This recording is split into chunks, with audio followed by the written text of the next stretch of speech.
प्रभु यीशु का धन्यवाद करते हैं और इस समय यीशु मसीह हमारे बीच में है। ठीक है चर्च, तो मैं चाहूँगा आप जल्दी से सेटल डाउन हो जाएं ताकि मैं वचन की शुरुआत करूं, क्योंकि आज का वचन आपने बहुत गंभीरता से सुनना है और थोड़ा सा जो ये वचन है इसमें मैं बहुत सी आयतें आपको निकलवाने के लिए जा रहा हूँ, बहुत आयतें। बीच में मुझे लगता है शायद आपको बोरिंग भी लगे, लेकिन हमें अब मैंने पिछले रविवार कहा कि अब हमारी लिविंग फायर चर्च के जो लोग हैं क्या है, मैं आपको कहूँगा आप उसी कलीसिया के अधीन रहते हुए उनके वचन का पालन करें और उनसे सुने। राइट, ज्ञान और बुद्धि से भरे हुए बहुत पासवान हैं और मैं उनका अपने पूरे हृदय के साथ आदर करता हूं जो ऑनलाइन सिखा रहे हैं, लेकिन उनके नीचे उनकी कलीसियाएं स्थापित हैं जो उन्हें सुन रही हैं। आपका भोजन आपकी कलीसिया में मिलेगा। अब उदाहरण के तौर पर माँ बाप आपके बच्चे पड़ोसी के घर में जाकर सुबह शाम दोपहर का खाना नहीं खाते, वो किसके घर में खाते हैं? वो अपने ही घर में खाते हैं, वो अपने ही माँ बाप के घर में बच्चे खाना खाते हैं। इसी प्रकार जिस कलीसिया के आप अधीन हैं, वहां पर जुड़े हैं, तो खाना भी वहां से खाए ना। राइट, क्योंकि इस समय में मुझे पिछले रविवार से ये कुछ मैं आपको ज्ञान थोड़ा वार्न भी कर रहा हूँ। पिछले हफ्ते मुझे ही कुछ ऐसे अन्य फ़ोन कॉल्स आई, कुछ ऐसे फ़ोन कॉल्स आए जिसमें कहा गया कि आपका नंबर इस बक्से में डाला गया कि आपको प्रार्थना की ज़रूरत है। मैंने कहा नहीं, मैं कलीसिया के नीचे नियुक्त हूँ, वो मेरे लिए प्रार्थना कर रही हैं। कहते नहीं भैया आपको है, हम महसूस कर सकते हैं, हम महाराष्ट्र से बात करें, आप परेशानी में है कुछ। मैंने कहा मुझे तो नहीं, तुम परेशानी में ज़रूर लग रहे हो, मैं तो नहीं हूँ। लेकिन मैंने कहा सिस्टर जी, मैं एक कलीसिया के नियुक्त हूँ, अधीन हूँ एक कलीसिया के, जहाँ पर मेरा पासबान, मेरी कलीसिया मेरे लिए प्रार्थना कर रही है। धन्यवाद आपके लिए कि आपने मुझसे बात की। बस यही आपका उत्तर होना चाहिए। जब आपको भी अब मुझे आई हैं तो पक्का आपको भी आएंगी, ठीक है? लेकिन आपका उत्तर बड़ी बुद्धिमानी के साथ हो। कहें उन्हें कि हम एक कलीसिया के अधीन हैं, नियुक्त किए गए हैं, वह हमारे लिए दिन रात प्रार्थना कर रहे हैं। धन्यवाद। फिर वो आपको कहेंगी हमें 15 मिनट दीजिए, हम आपको ये अंत के समय में क्या चल रहा है, कोरोना वायरस है, प्रभु का क्रोध भड़का हुआ है, तो हम वो आपको बताना चाहेंगे। तो मैंने कहा नहीं, हम जानते हैं कि प्रभु हमसे बहुत प्यार करता है, इसके लिए हम धन्यवाद देते हैं कि आपने कष्ट उठाकर मुझे कॉल किया।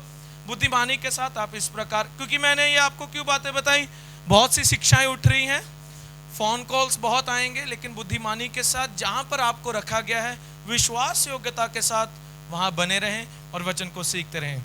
क्योंकि मैं पास्टर जी से भी बात कर रहा था, मैंने कहा और आपको भी मैं बता दूं, हर संडे आकर आपको वचन सिखाना ये आम बात नहीं है। हर रविवार आपको नई चीज़ लेकर देनी है, हर रविवार आपको नया प्रकाशन देना है, हर एतवार कुछ नया बताना है, एक ही बात को हम रिपीट नहीं कर सकते। तो हर एतवार के लिए हमें कुछ नया निकालने के लिए हमें पता है कि हमें कैसे, रात भी निकल जाती है सोचते सोचते ये कैसे होगा, फिर ढूंढना पड़ता है, हमें वचन निकालने पड़ते हैं, इंटरनेट खोलो, बाइबल खोलो, ये खोलो, संगति करो, कैसे प्रभु ये तू बात कैसे कर रहा है, वचन के साथ एक और मुझे वचन दे ताकि मैं उसको पक्का करूं। तो ये सब बातों के लिए हमें भी बहुत चैलेंजेस में से निकलना पड़ता है। तो मैं चाहता हूं जिस मेहनत से हम आपके लिए वचन तैयार करते हैं, उतना ही गंभीरता से आप भी सुने। राइट, क्योंकि मैंने लाइव सर्विस में एक बार बताया था, जिसमें मैं चंगाई के विषय में बता रहा था कि जो हमारे मनुष्यों का एक बात के ऊपर ध्यान देने का जो समय है ना, वो एक जानवर से भी कम है। हमारे मनुष्य की जो ध्यान देने का जो केंद्र है, वह अब मछली है ना, जो मछली उससे भी कम है। मछली भी एक चीज को हमसे ज्यादा ध्यान देकर उस पर केंद्र लगाती है, हम मनुष्य उससे भी कम हो गए हैं। ये साइंस बता रही है। क्यों हो गए हैं? क्योंकि नॉलेज बहुत खड़ी हो गई है, इसकी सुनूं या उसकी सुनूं, यहाँ सुनूं या वहाँ सुनूं। इसको आप जाकर स्टडी कर सकते हैं कि कैसे जो मछली का एक बात के ऊपर ध्यान देने का जो अटेंशन है, जो एक बात के ऊपर वह अटेंशन देती है, वो 9 सेकंड के लिए। और आप जानते हैं हम मैनकाइंड, हम मनुष्य लोग कितने सेकंड देते हैं? सिर्फ 8 सेकंड, मछली से भी कम। मछली भी तेज है आप सबसे, हम सबसे, मैं भी गिनूंगा मुझसे भी, क्योंकि अभी भी मैं आपसे कह रहा हूं ना, आपका ध्यान कहीं और लगा है। ये बात सत्य है, मैं अभी भी आपको ये बात बता रहा हूं, लेकिन आपका मन कहीं और भी अभी लगा हुआ है। ये बात है ना, है, ये माननी ही पड़ेगी आपको। यार जाना है, जल्दी जल्दी खत्म हो, चर्च जाना है, ये काम रह गया, ये काम रह गया। आप मेरे वचन को भी इसलिए पवित्र आत्मा की अब सहायता मांगे कि जब आप वचन को सुने तो उस पर सुनकर उसे उस पर केंद्र भी करें, शैतान आपके मन को ना भटकाए। राइट, पहले हमारा जो अटेंशन स्पैन था वह बहुत ज्यादा था, लेकिन अब बहुत कम है, जानवर से भी कम आ गया है। इसलिए चर्च, आपके पास अब पवित्र आत्मा है, पवित्र आत्मा आपकी सहायता करेगा और आपके ज्ञान ध्यान देने का जो स्पैन है, जो फोकस है, उसको बढ़ाए। राइट, सो इसके लिए हम होली स्पिरिट की मदद मांगते हैं। सो हमारे उपवास का विषय क्या है? यीशु मसीह को जानना, टू नो जीसस। प्रकाशित वाक्य की किताब किसके ऊपर केंद्र देती है सबसे ज्यादा? अंत के दिनों में, लेकिन किसके ऊपर उसका मेन फोकस है? यीशु। राइट, लेकिन अगर आप प्रकाशित वाक्य को, जो बाइबल की आखिरी किताब है, उसको यूनानी भाषा में पढ़ते हैं तो उसका मतलब है अपोकोलिप्सिस। राइट, अपोकोलिप्सिस, ठीक है। ये प्रकाशित वाक्य का यूनानी भाषा में अर्थ है अपोकोलिप्सिस, जिसका मतलब है पर्दा हटाया जाना। ठीक है, प्रकाशित वाक्य का जो मूल शब्द है उसका मतलब है अपोकोलिप्सिस, जिसका अर्थ है अनवेलिंग या पर्दा हटाया जाना। सो इसको याद रखिएगा, ठीक है।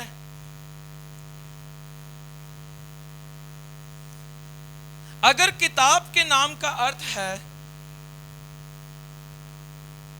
अब किताब किसके ऊपर केंद्र कर रही है? प्रकाशित वाक्य की, मैंने अभी बताया किसके ऊपर?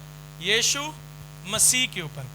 तो अगर किताब के नाम का अर्थ है यीशु से पर्दा हटाया जाना, तो मेरा सवाल है, क्या पर्दा है जो यीशु पर डला हुआ है? या वो क्या पर्दा था जो यीशु पर डला हुआ था? राइट, जब यीशु का जन्म हुआ और वह क्रूस पर चढ़ाए गए और वह फिर से जी उठे, क्या इन सब बातों से पर्दा नहीं हटा? तो फिर ऐसा कौन सा पर्दा था या है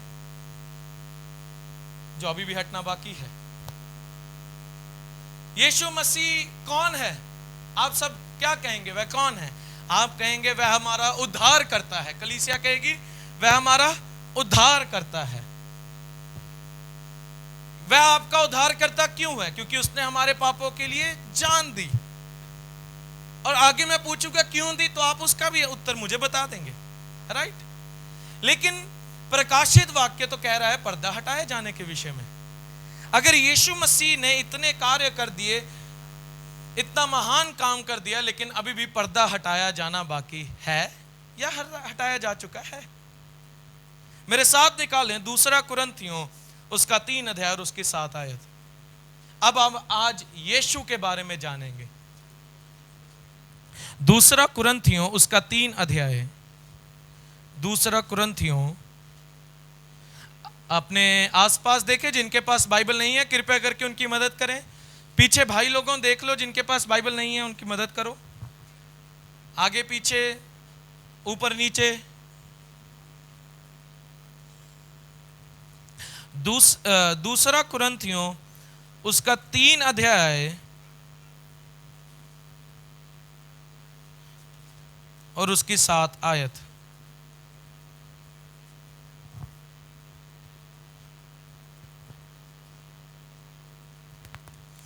ठीक है, सबने निकाल लिया? 2 कुरिन्थियों 3 अध्याय और उसकी 7 आयत। यदि मृत्यु की वह वाचा जिसके अक्षर पत्थरों पर खोदे गए थे यहां तक तेजोमय हुई, कि मूसा के मुंह पर के तेज के कारण जो घटता भी जाता था, इजराइली उसके मुंह पर दृष्टि नहीं कर सकते थे। 8वीं आयत, तो आत्मा की वाचा और भी तेजोमय क्यों ना होगी, क्योंकि जब दोषी ठहराने वाली वाचा तेजोमय थी, तो धर्मी ठहराने वाली वाचा और भी तेजोमय क्यों ना होगी।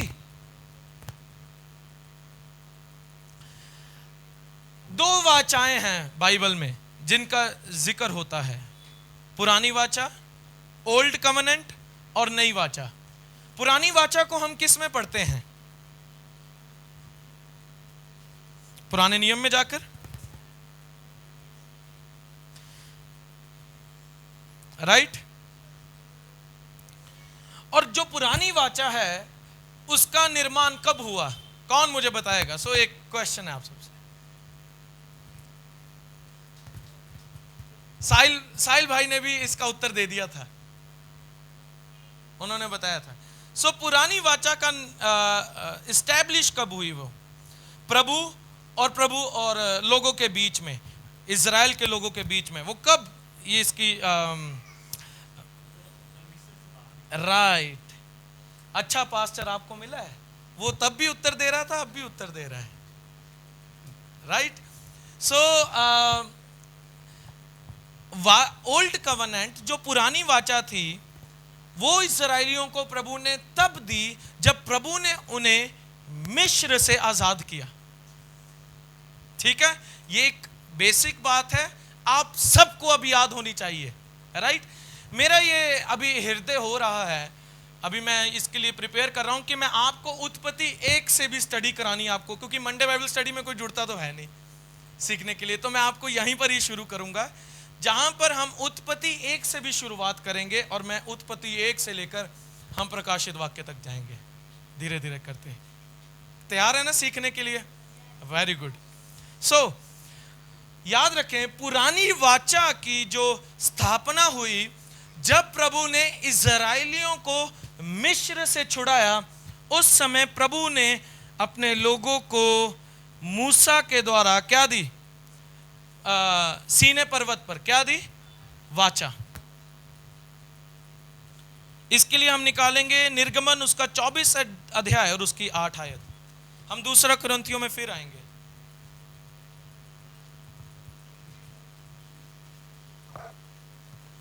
निर्गमन उसका, पुराने नियम में निर्गमन उसका 24 अध्याय और उसकी 8 आयत।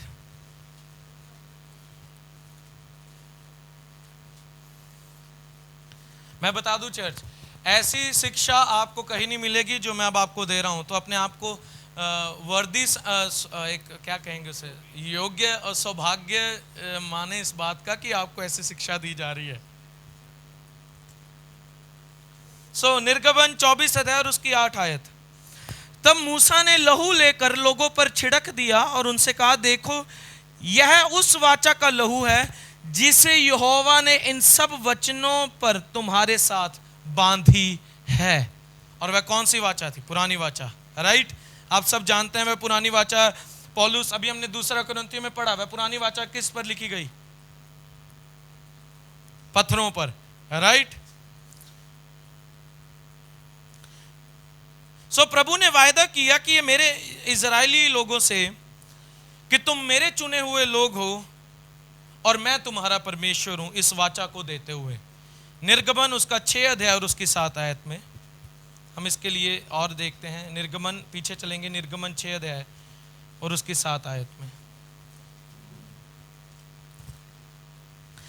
और मैं तुमको अपनी प्रजा बनाने के लिए अपना लूंगा और मैं तुम्हारा परमेश्वर ठहरूंगा और तुम जान लोगे कि मैं तुम्हारा परमेश्वर यहोवा हूं, जो तुम्हें मिस्रियों के बोझों के नीचे से निकाल ले आया। राइट। सो प्रभु ने ये वाचा उन्हें क्यों दी? क्योंकि प्रभु उन्हें अपना बनाना चाहते थे, इसीलिए प्रभु ने उन्हें वाचा दी।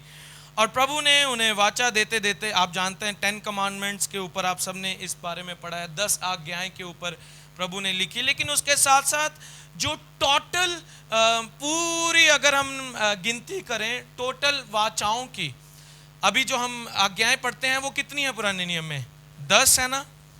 लेकिन 10 आज्ञाओं को छोड़ और भी वाचाएं थी जो प्रभु ने बांधी थी, कुल मिलाकर वो थी 613। 613 वाचाएं थी जो प्रभु ने अपने लोगों के साथ बांधी थी, इज़राइलियों के साथ। 613, 613। उसमें अन्य अन्य प्रकार की बातें थी, कंडीशंस थी जो परमेश्वर ने इज़राइलियों से कहा था कि तुम ये करो फिर मैं तुम्हें आशीष करूंगा, तुम ये करो मैं फिर तुम्हें आशीष करूंगा, तुम्हें ऐसा रहना होगा मैं तुम्हें आशीष करूंगा। आप जानते हैं वाचाएं ऐसी होती थी कि आप ने, अगर ये मेरी शर्ट है, ये शर्ट मिक्स्ड फैब्रिक से बनी है, अगर आपने ये भी पहन ली ना तो भी आप पापी हैं। आपको एकदम सिद्ध रहना पड़ता था प्रभु के सामने। इवन आप ऐसी शर्ट्स भी नहीं पहन सकते थे उस टाइम पर, इतना प्रभु ने, इसीलिए प्रभु ने वाचा दी थी। क्यों प्रभु ने वाचा दी थी? क्योंकि प्रभु ने उन्हें अपना बनाया था और प्रभु चाहते थे उनके साथ संगति करना, उन्हें अपना चुना हुआ, जैसा कि प्रभु ने अपना निर्गमन 6:7 के अनुसार उनसे वायदा किया था। इसीलिए प्रभु ने उन्हें वाचा दी, यह पुरानी वाचा दी। और यहाँ पर तो 10 वाचाएं सिर्फ लिखी हैं, लेकिन अगर हम और भी हिस्ट्री में जाएं, इतिहास में स्टडी करें तो कुल मिलाकर 613 वाचाएं प्रभु ने इज़राइलियों के साथ बांधी। चर्च, 613 बहुत ज्यादा है, हम तो 10 में ही नहीं रह पाते। राइट? हाँ, कानून की किताब, सही कहा। 613। अब मेरी बात, अब थोड़ा समय के लिए मैं आपको चाहता हूं आप इमेजिन करें, थोड़ा पुराने नियम में चले जाएं और आपको प्रभु के साथ रहने के लिए उन सब 613 वाचाओं को मानना होगा। कितना मुश्किल होता होगा, याद वो कैसे करते होंगे, मैं तो ये हैरान था। कितना मुश्किल, कितना ज्यादा मुश्किल। हम तो बाइबल में कितनी पढ़ते हैं अभी? 10। चोरी ना करना, ये ना करना, झूठ ना बोलना, मुझे छोड़ किसी को प्रभु ना मानना, ये सब बातें। लेकिन अगर हम अपनी जीवन को देखें तो आई थिंक हम 10 की 10 भी नहीं अभी मान रहे। ठीक है, धन्यवाद दें कि आप नए नियम में हैं, यीशु ने उन सब वाचाओं को पूरा कर दिया है। राइट, धन्यवाद दें। सो लॉ प्रभु ने पूरा कर दिया।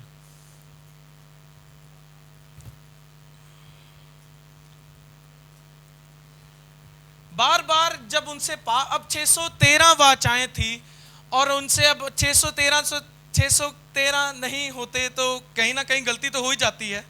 राइट? तो अब उनके पापों की क्षमा के लिए उन्हें क्या करना पड़ता था? कौन बताएगा क्या करना पड़ता था? राइट, क्या करना पड़ता था?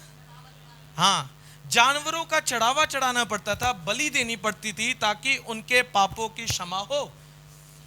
तो पाप को हमेशा ब्लड चाहिए था। जो सिन था, जो मनुष्य का पाप था पुराने नियम में जब हम पढ़ते हैं तो उसको हमेशा ब्लड की रिक्वायरमेंट थी, जानवर के ब्लड की, किसी ना किसी सैक्रिफिशियल एनिमल के ब्लड की जरूरत थी पापों की क्षमा के लिए एक इंसान को। तो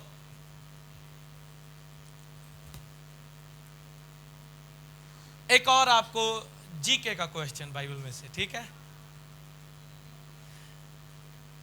प्रभु ने ये वाचाएं किसको दी थी? किसको दी थी? मेरे पीछे बोले, मूसा को। जितने नहीं समझते अभी, ये आप पुराने नियम बाइबल में प्रभु के एक दास हैं, उनके विषय में ये बात करता है कि प्रभु ने उन्हें आज्ञाएं दी थी। सो ये किसको दी थी प्रभु ने आज्ञाएं? कौन से पर्वत पर? बोले, सीनै पर्वत पर। राइट? सो प्रभु ने ये वाचाएं अब मूसा को दी थी किस पर? किस पर? माउंट सिनाई, सीनै पर्वत पर।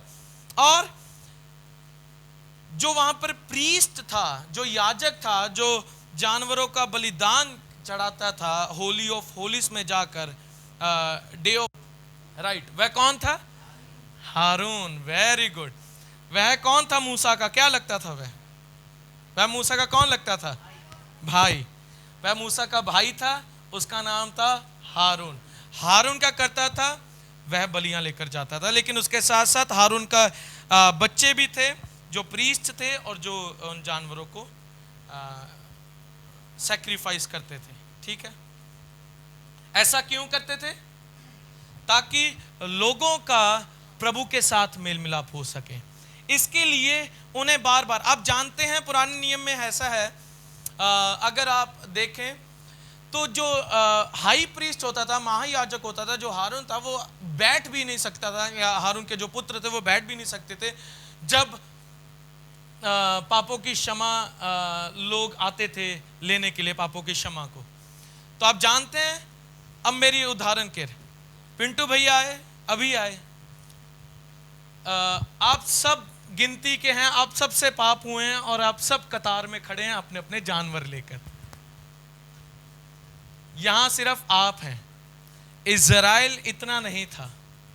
अब आप सोचें उनकी गिनती कितनी थी और वे कितने लोग होंगे, और 613 में से अगर एक भी उनसे गलती हो जाती थी तो उन्हें उस कतार में खड़ना होता था कि जानवर लेकर, ताकि उनके पाप क्षमा हो सकें और वह प्रभु के साथ एक बार फिर उनका मेल मिलाप हो।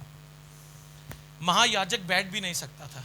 आप जानते हैं, जो सैक्रिफाइस करता था, जो बलिदान देता था, जो जानवरों को काटता था, उसको बैठने का भी समय नहीं मिलता था क्योंकि लोग इतने ज्यादा होते थे।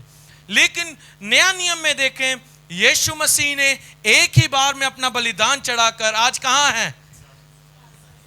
खड़े हैं। पूरी सेंटेंस बोला करें, वह अब कहां है? पिता के साथ दाहिने हाथ बैठ गए। राइट, वह हमारा महायाजक है जो एक ही बार क्रूस पर बलिदान देकर अब आप पिता के साथ दाहिने हाथ जाकर बैठ चुके हैं। इसका मतलब हमें अब वापस नहीं जाना है। ओ प्रभु मुझे क्षमा करो प्रभु, लॉर्ड सॉरी। सो ये थोड़ी जनरल बात थी, थोड़ी सी वैसी जनरल बात मैंने आपसे की, लेकिन आइए अब हम वचन में आगे निकलें। सो पुरानी वाचा ये होती थी, पुरानी वाचा में लोग बंधे हुए होते थे। एक भी गलती हुई चलो भी बलि लेकर, एक भी गलती हुई चलो भी बलि लेकर। हमसे 100 गलतियां भी दिन की हो जाती हैं। कोई आया है बलि लेकर? कोई नहीं आया। क्यों नहीं आए? क्योंकि हमारी आत्मा अब इस सच्चाई को जान चुकी है कि हमें क्षमा मिल चुकी है। राइट। सो अब ऐसा नहीं है कि अब आप अनुग्रह में हैं, गलतियां हो रही हैं तो करते जाओ। हालेलुया। भाई साहब ने बोला कोई बात नहीं, नहीं ऐसा कुछ नहीं है।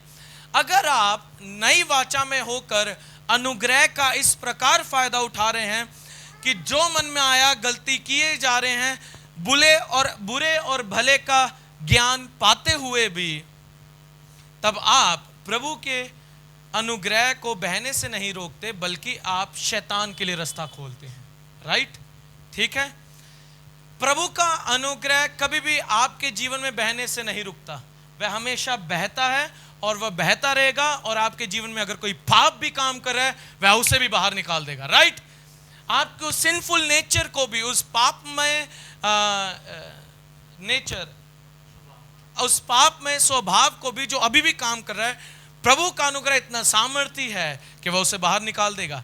लेकिन अगर आप फिर भी बुरे और भले का ज्ञान पाते हुए भी बुराई में लगे रहें, प्रभु कोई बात नहीं, प्रभु ने क्षमा कर ही दिया है, कोई बात नहीं, प्रभु ने क्षमा कर ही दिया है। हाँ, प्रभु ने क्षमा कर दिया है, लेकिन आपने शैतान को अनुमति दे दी है कि वह आपके जीवन में आकर काम करे। ठीक है। सो फिर से निकलेंगे, आएंगे 2 कुरिन्थियों उसका 3 अध्याय और उसकी 7 आयत। अब आपको शायद अच्छे तरीके से और समझ आए। बोलिए हालेलुया। 2 कुरिन्थियों उसका 3 अध्याय और उसकी 7 आयत।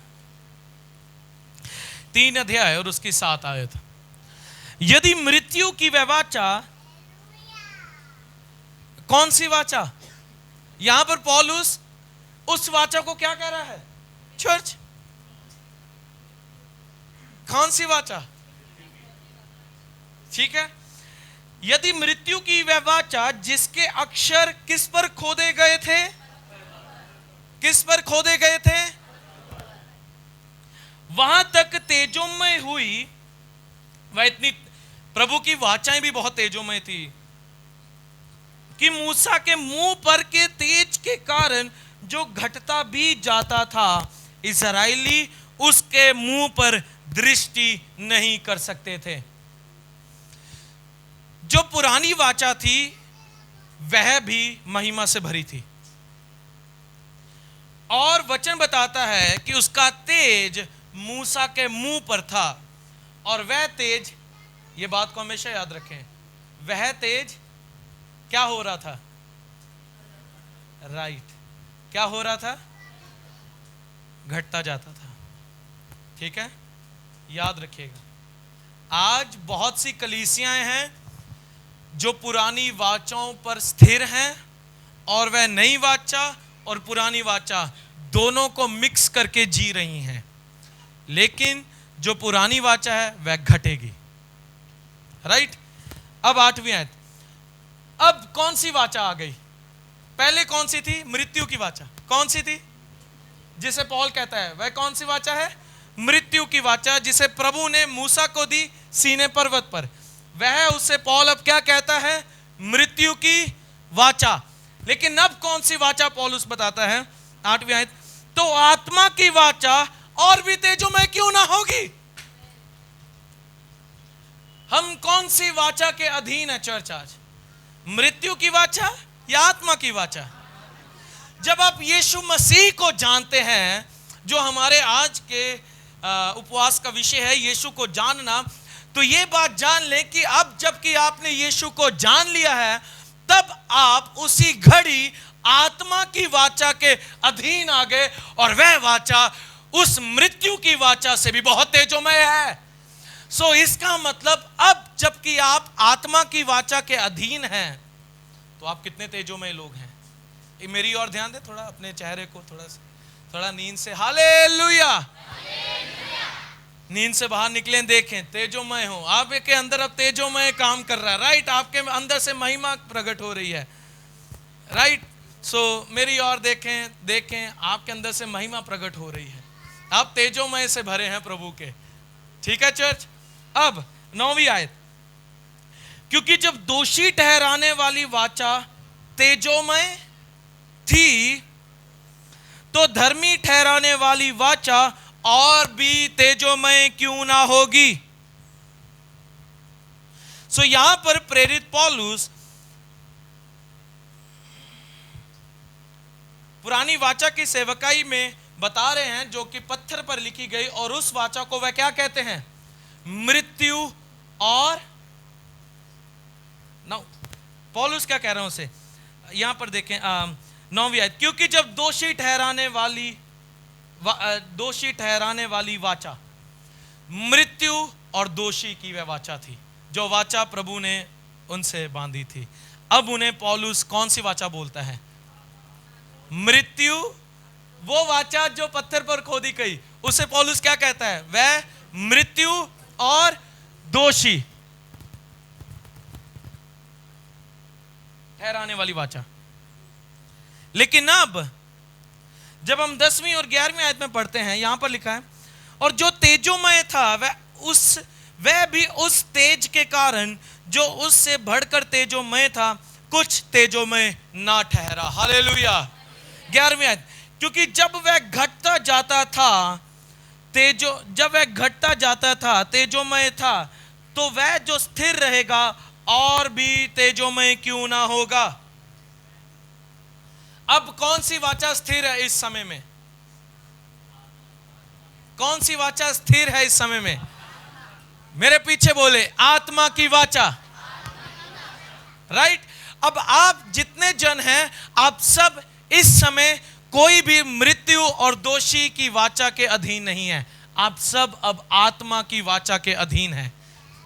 आत्मा की वाचा के अधीन है, और वह वाचा मृत्यु और दोषी ठहराने वाली वाचा से भी कहीं ज्यादा तेजोमय है, जिस वाचा के अधीन आप कलीसिया हैं। बोले हालेलुया। सो मैं चर्च आपको चाहता हूं कि आप मुझे बड़ा केयरफुली सुने, बड़ा ध्यान से सुने। हम यहां पर अब दो चीजों को होते हुए देखेंगे। हम देखते हैं कि पौलुस प्रेरित बात कर रहे हैं उस सेवकाई की या उस व्यवस्था की जो पत्थर पर लिखी गई, यानी कि पुराना नियम, और वो देख रहे हैं आने वाले बात की। अब यहाँ पर जब हम 10वीं और 11वीं आयत में देखते हैं तो वहाँ पर अब जो हम शुरुआत की 2 कुरिन्थियों 3:7 में पढ़ते हैं कि जो पुरानी वाचा पत्थर पर लिखी गई थी, अब पौलुस उससे बढ़कर आप सब जबकि आत्मा की वाचा के नीचे आ गए हैं, तो पौलुस अब चाहता है कि आप उस वाचा को देखते हुए आगे बढ़े, और वह वाचा बहुत ज़्यादा तेजोमय है। वह कौन सी वाचा है? वह कौन सी वाचा है? आत्मा की वाचा। सो यहां पर पौलुस बात कर रहा है, क्या वो ध्यान से पढ़ेगा? हम मनन करेंगे कुछ देर तक 10वीं आयत में। और जो तेजोमय था वह भी उस तेज के कारण जो उससे बढ़कर तेजोमय था कुछ तेजोमय ना ठहरा। 11वीं आयत, क्योंकि जब वह जो घटता जाता था तेजोमय था। सुने मेरी बात ध्यान से। आज भी कलीसियाएं पुरानी वाचा के अधीन क्यों हैं? क्योंकि पुरानी वाचा मिटी नहीं है, वह घट रही है। ध्यान से सुनिएगा, यहां पर पौलुस कह रहा है कि जो पुरानी वाचा है, जो तेजोमय है, वह घटती जा रही है, वह मिट नहीं गई है, वह मिट नहीं गई है। इसीलिए चर्चिस में बार बार आपको कहा जाता है पश्चाताप करो, पश्चाताप करो, प्रभु आपसे क्रोधित है, यह बीमारी प्रभु ने भेजी है ताकि वह तुम्हें सिखाए।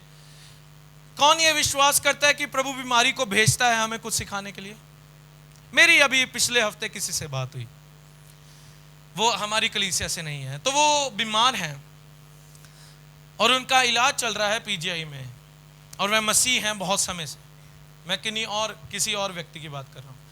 तो वह मुझसे कहते, अभी कुछ दिन पहले की बात है, वह मुझसे कहते, मैंने कहा विश्वास करें प्रभु आपको इसी घड़ी चंगा करेंगे, चंगाई आपको पहले ही दे दी है, इस बात का प्रकाशन पाए। वो कहते नहीं भाई, मैं विश्वास करता हूं कि प्रभु ने मुझे भेजी, ये बीमारी दी है ताकि वह मुझे कुछ सिखा सकें।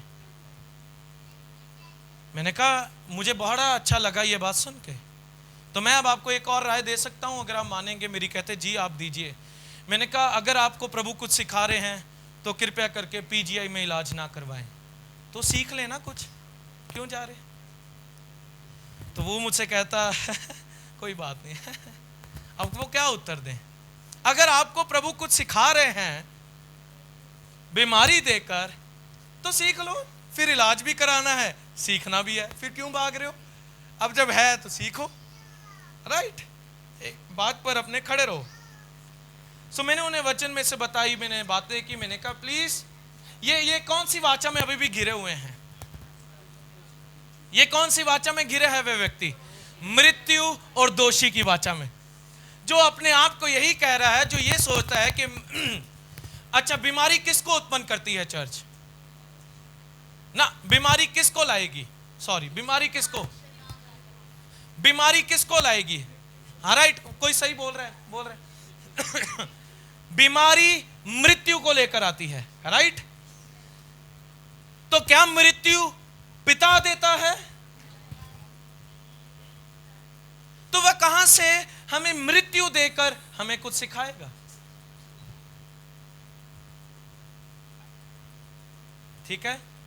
अभी आप सब ने, मैंने आर्टिकल भी इसे पढ़ा, थोड़ा मैंने सर्च किया, तो मैंने पढ़ा आप सब ने कोविड वैक्सीन लगवाई, सबने लगवाई थी। मैंने एक बार पहले भी कईयों ने लगवाई होगी, कईयों ने नहीं, तो मैंने पहले भी एक बार बताया था वचन में, शायद वो मंडे बाइबल स्टडी में था, मैंने बताया था कि लोग अब वैक्सीन लगवाने जाते हैं तो वह वैक्सीन लगवाकर अब माइंडसेट बैठ गया है कि वह बीमार होंगे, और वह हो भी जाते हैं। जबकि अगर आप मेडिकली तौर पर देखें ऐसा नहीं है। वैक्सीन क्या कर रहा है? वो आपकी इम्यूनिटी को स्ट्रांग करता है, और वह आपको बीमार नहीं करता। अब तो आप जानते हैं वैक्सीनेशन लगवाने के बाद आपको एक बाद में टैबलेट भी देते हैं कि ये खा लो, बुखार नहीं आएगा। लेकिन अगर आप स्टडी करें कोविड वैक्सीन के ऊपर तो उसके बाद आपको कोई टैबलेट नहीं खानी होती, उसका असर खत्म हो जाता है। चर्च, इसीलिए अब आपको प्रभु के वचन में इस प्रकार स्थिर होना है कि कोई भी बीमारी, अब आपको कोई भी हथियार अब आपके विरुद्ध संपन्न नहीं हो सकता। राइट? सो जब लगवाएं, इस माइंडसेट के साथ ना लगवाएं लगवाऊंगा, बाजू दुखेगी और अब मैं बीमार हूंगा, अब मैं इसलिए, आप कहेंगे हाँ ये इसलिए बोलता है, इसने नहीं लगवाई होगी तभी बोलता है, इसे क्या पता कितना दर्द होता है। कुछ नहीं हुआ। हाँ, मैंने कईयों को सुना कुछ नहीं हुआ, लेकिन कईयों को बहुत कुछ हो गया, हफ्ता हो गया, दूसरी डोज लगवा के भी हो गया। राइट? सो ये बस अब आपके मन को, आपने अपने मन को नया करना है कि अब ये दोषी ठहराने वाली आत्मा है, ये मृत्यु की आत्मा है जो बार बार आपको ये कहती है ये करेगा बीमार हो जाएगा, ये करेगा तू प्रभु से दूर हो जाएगा, ये करेगा प्रभु तुझसे क्रोधित हो जाएगा। पास्टर जी ने अभी कुछ एतवार, मेरी बात ध्यान से सुने, सीनियर पास्टर ने अभी कुछ एतवार पहले आपको वचन बताया था, उसमें उन्होंने क्या बताया था कि अभी तो प्रभु के प्रेम का समय चल रहा है, क्रोध का समय तो प्रभु का प्रकट ही नहीं हुआ। अगर आप प्रकाशित वाक्य को अच्छे से पढ़े तो जो क्रोध का समय है यीशु का, वह अभी शुरू ही नहीं हुआ है, यह तो अभी उनके अनुग्रह और प्रेम का समय चल रहा है। तो ये जो वायरस फैला है, ये प्रभु हमारे ऊपर प्रभु क्रोधित नहीं है। अभी हम एक फैमिली प्रेयर में गए, हमें किसी ने इनवाइट किया एक फैमिली प्रेयर में, महीना हो गया, महीना डेढ़ महीना, तो ये दूसरी लहर जो चली थी, इसके बाद हमें उन्होंने इनवाइट किया एक हमारे प्रिय ने, तो हम सब परिवार गए, वहाँ पर कुछ और भी पास्टर्स आए हुए थे। तो वहाँ पर एक पास्टर आए थे और उन्होंने पास्टर जी को बोला था कि आप वचन शेयर करें, तो उन्होंने बोला नहीं, पास्टर जी से आप करवाइए, जिन्हें आपने बुलाया है, कोई नहीं, आप इनसे करो। तो वो खड़े हो गए हमारे सामने।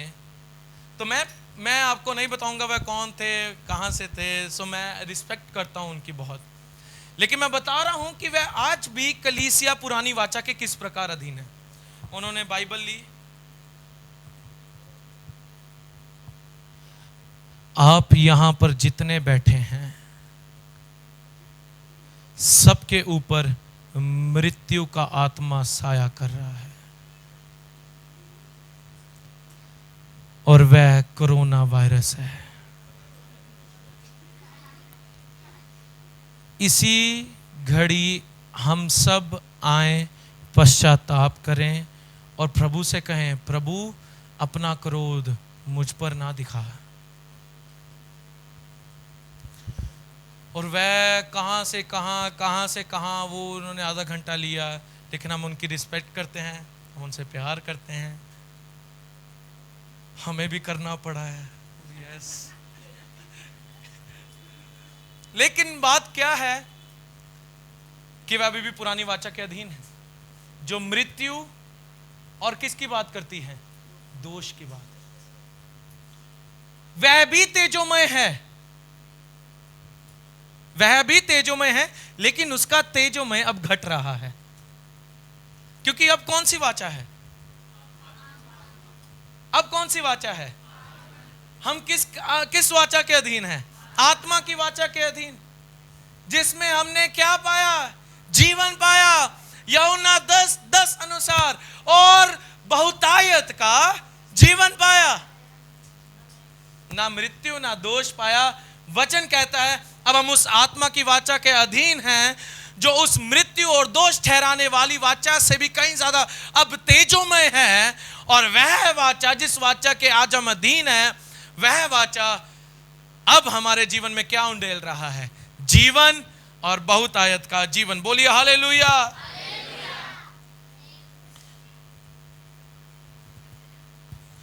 यह सिर्फ इस समय नहीं हो रहा है, जब पौलुस इस पत्री को लिख रहा है, दूसरा कुरिन्थियों की, वह उस समय में भी हो रहा है। ध्यान से मेरी बात सुने इधर, यह समय सिर्फ अभी नहीं है कि दोनों सेवकाइयों में कलीसियाएं चल रही हैं, वह पुरानी वाचा में भी नई वाचा में भी। जब पौलुस इस पत्री को लिख रहा है, वह उस वाचा में भी, तब भी कलीसिया से आने से पहले कौन आ चुका था? यीशु मसीह। सो काम पूरा हो चुका था।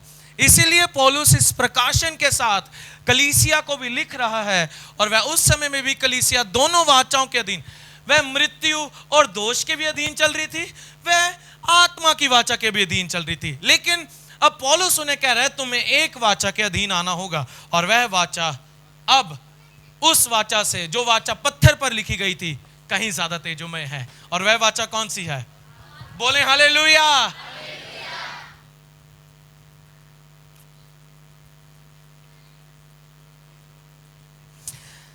आइए 12 और 13 आयत पढ़ें। इसलिए ऐसी आशा रखकर हम हियाव के साथ बोलते हैं, और मूसा के सम्मान नहीं, जिसने अपने मुंह पर पर्दा डाला था, ताकि इज़राइली उस घटने वाले तेज के अंत को ना देखें।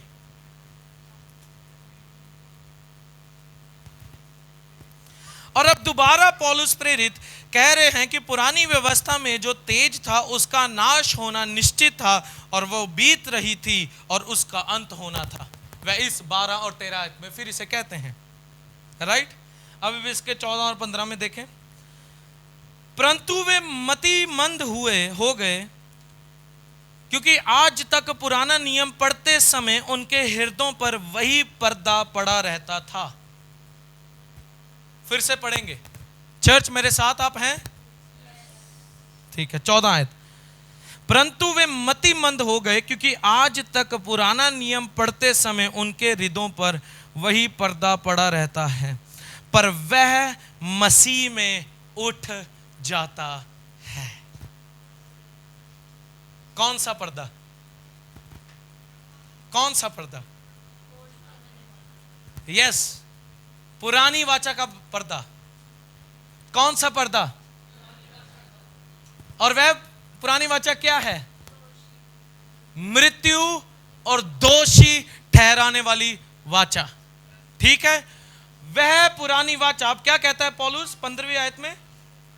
15वीं आयत में, आज तक कभी भी मूसा की पुस्तक पढ़ी जा 14 आयत में, परंतु वे मतिमंद हो गए, क्योंकि आज तक पुराना नियम पढ़ते समय उनके हृदयों पर वही पर्दा पड़ा रहता था है, पर वह मसीह में उठ जाता है।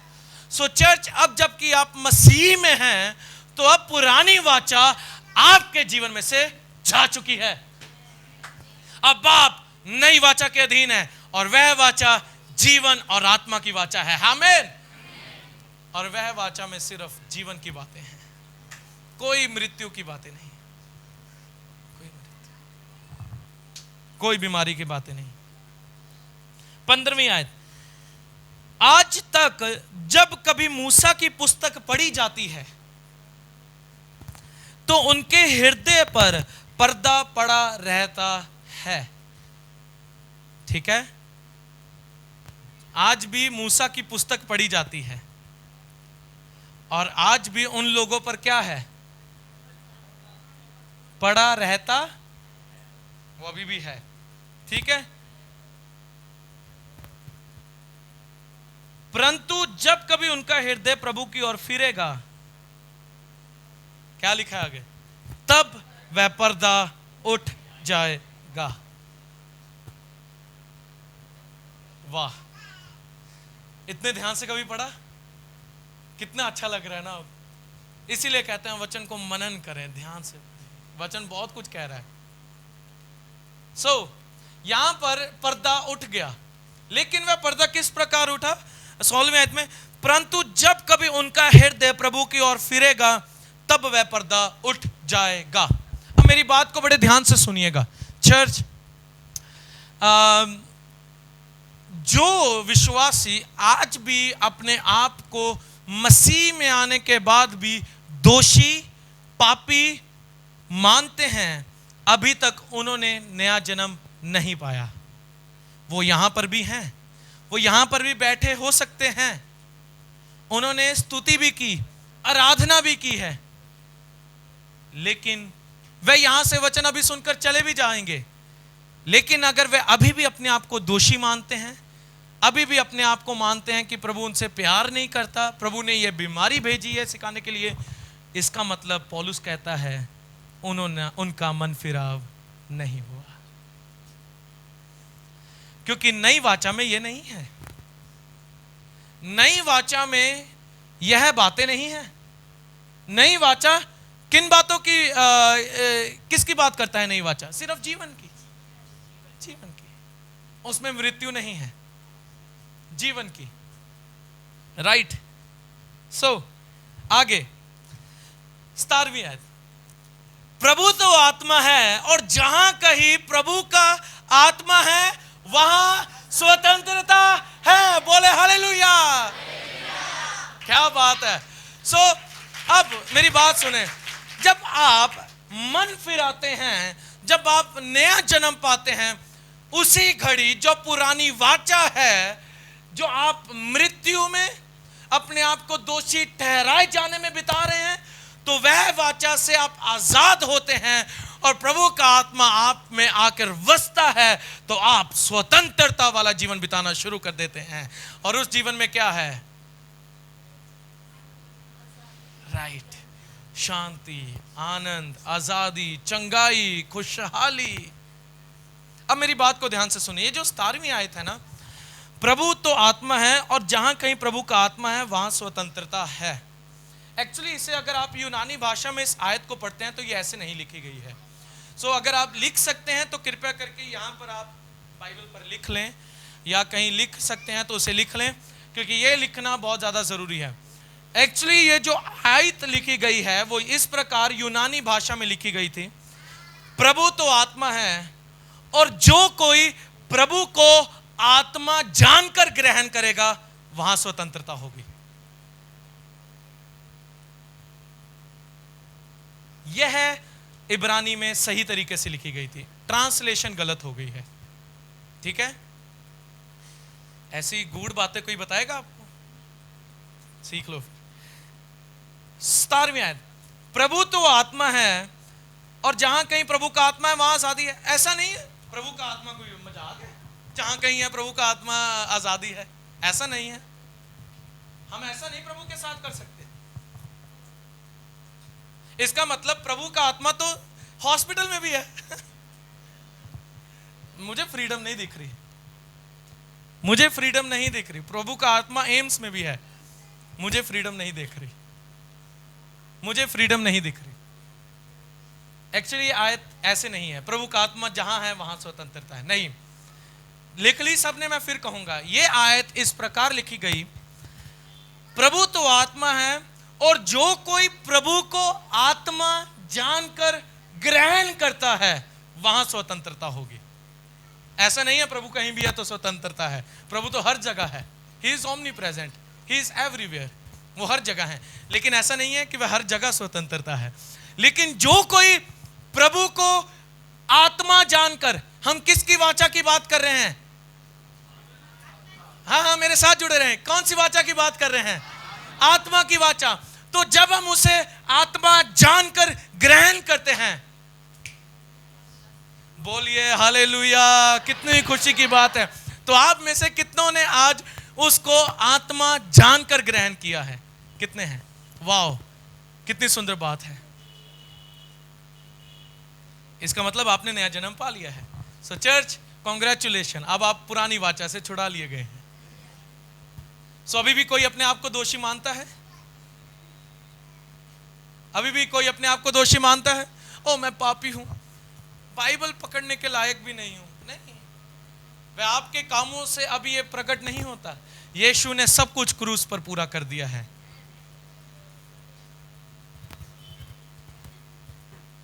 कितना सुंदर बात है, कितनी महत्वपूर्ण और कितनी प्रकाशमय बात है कि आज हम सब जीवन की आत्मा के अधीन हैं।